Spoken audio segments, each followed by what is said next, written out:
So here I can start off with down the middle.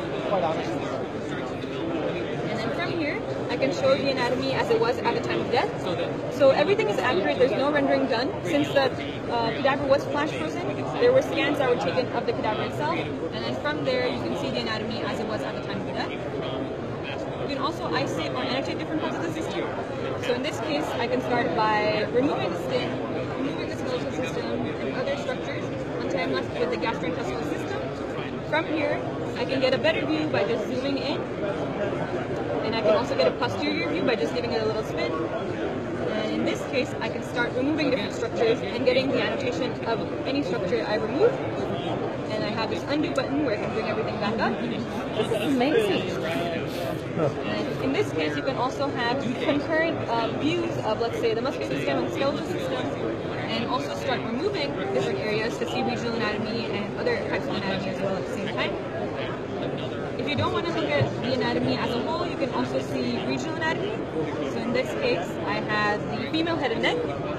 To mimic something that you'd find in surgery, you can also do natural cuts. So in this case, I have an incision made, and you can also see the relationship between the skin, the fat, and other structures. And as I showed earlier, you can go ahead and also remove structures here and press this undo button. And what's interesting is these are actually the scans that were done from the cadaver. So everything you see here is what we saw at 0.6 to 0.8 millimeter thickness. And so each time I turn around, slide through these sections, I can see where you guys and you're not just limited to the head and neck, you also have areas like the brain, larger areas like the thorax and the abdomen, all the way down to the leg and foot. And what's most interesting to me is you can load in your own patient CT or MRI scans, and from there you can get a 3D model of what you're seeing. So here we have a post-operative scan of a patient with a brain aneurysm, and this is the actual CT that was provided.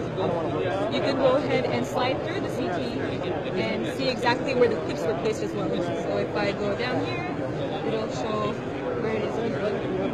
And same functionality as before.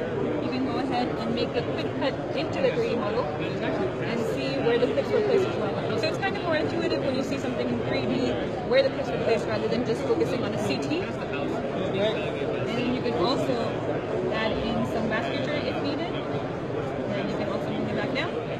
There's other ways where you can utilize this, where I bring in transparent soft and hard tissue. And so in this case, you still see where the clips were placed.